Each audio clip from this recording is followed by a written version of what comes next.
PlayStation. Now, yes, I have the original PlayStation. I've said this once, I think. I don't know.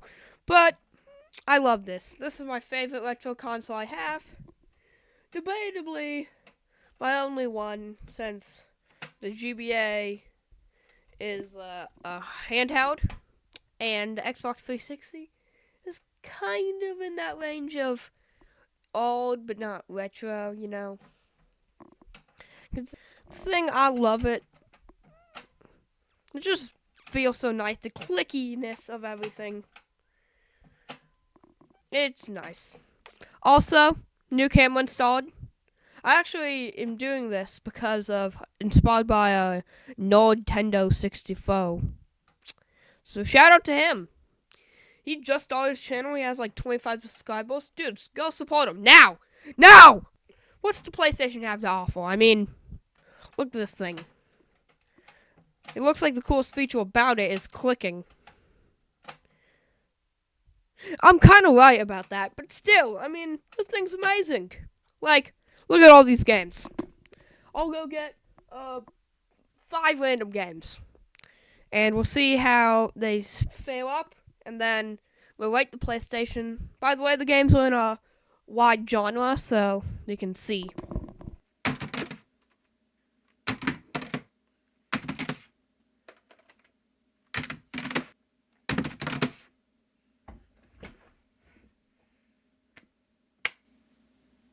So, 5 random games. We should probably go over them, talk about them in a little bit of detail. I might make little videos about one of them, or all of them. So, yeah, 5 random PlayStation games.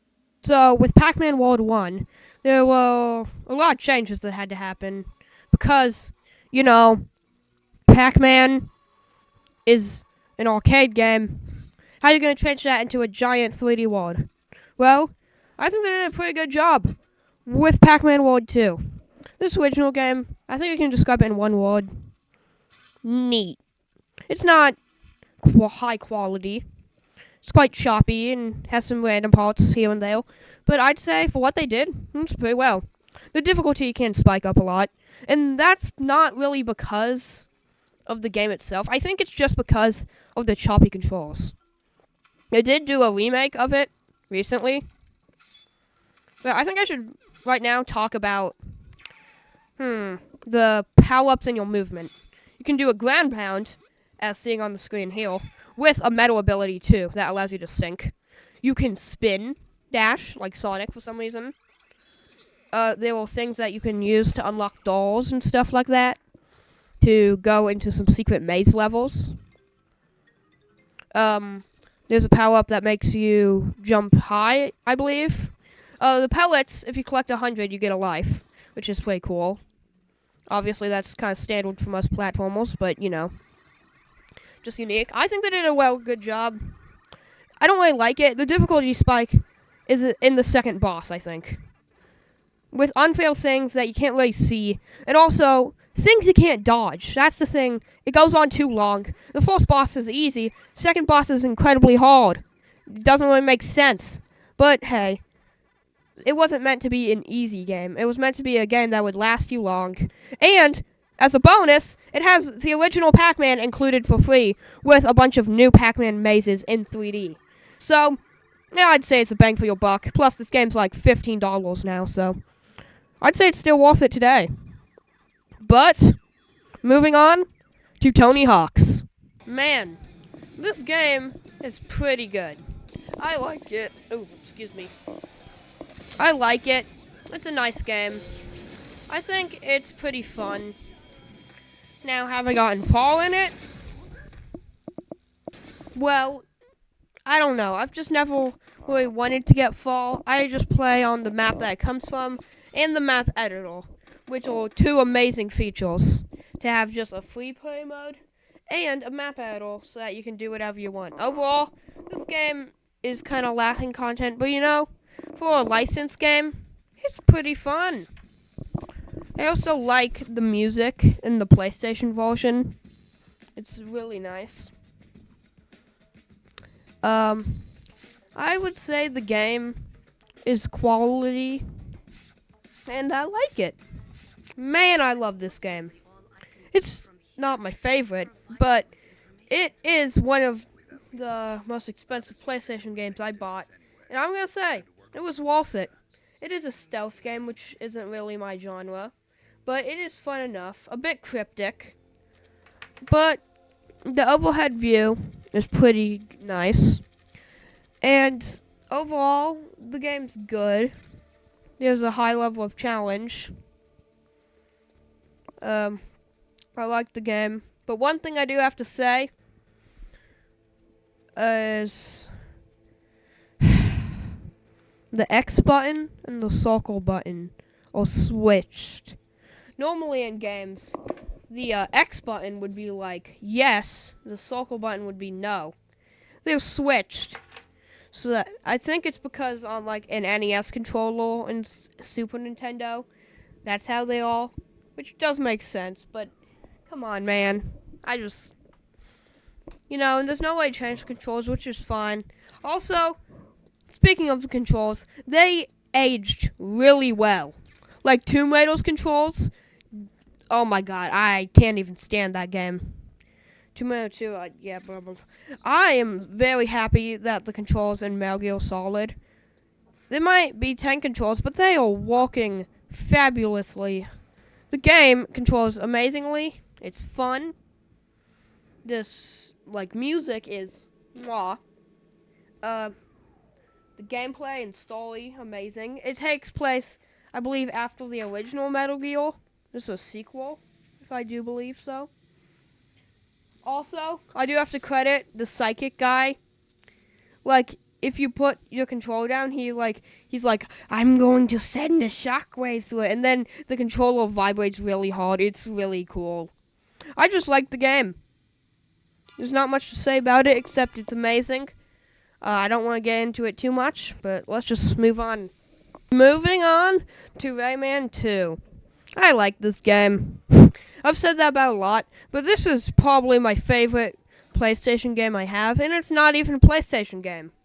Rayman 1 was voiced for the PlayStation, and was actually going to be developed for the Sony PlayStation, which is the Nintendo PlayStation, but then was shifted over to the Atari Jaguar of all things. Imagine if the PlayStation 1 never got made, then Rayman would have been the Atari Jaguar game. It is the Atari Jaguar game. Also, most people think... I'm recording a video! And while most people think of it as a PlayStation game, it's actually on, a lot of consoles. It was on the PlayStation, Sega Saturn, Atari Jaguar, I think even the 3DO. No, probably not the 3DO. It was also eventually ported to the Game Boy Color and the Game Boy Advance. So, it is a pretty loved game. Now, the sequel is even amazing. English. Now, sequel is even more amazing. I just love it. The platforming's amazing. Even though it's technically an N64 game, just ported over to the PlayStation with less content. And I still love it.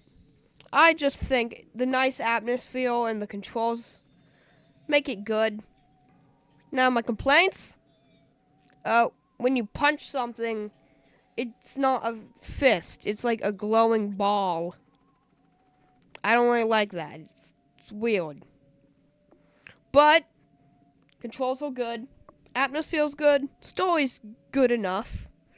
Fun game. I would rank it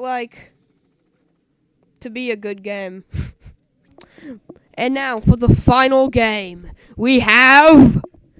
Well, you can already see it right now, so I think you can figure out what it is. That's right.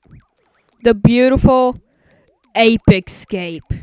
Man, this is an actual amazing game.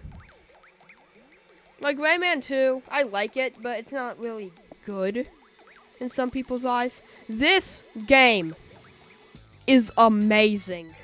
The controls all wonky again. They won't say 10 controls. You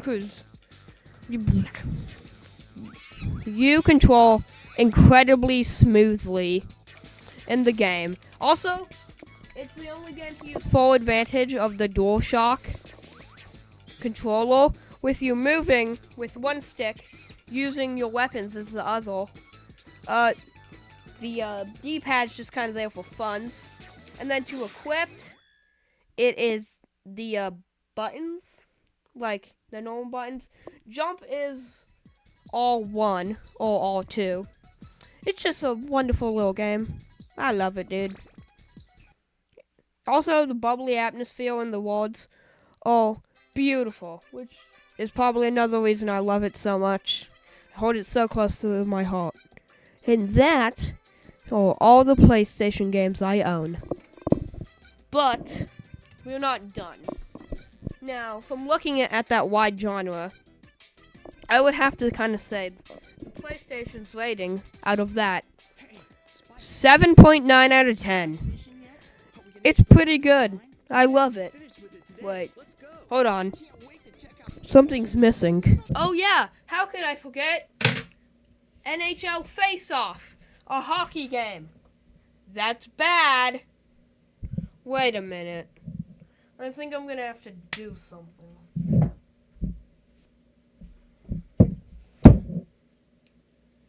Alright, get ready. NHL Face-Off. You have done serious crimes. And a crack. Alright, well, that's good enough. Let's just piece it back together.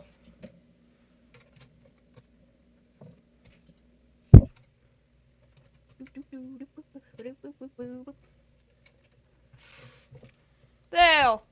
Good as new. I mean, there's basically nothing wrong. Wait, something's missing. Hold on. I think it goes right here. Good enough. Well, goodbye, everyone. Hope you enjoyed this video and me mutilating the game. Have a good day, and see you around.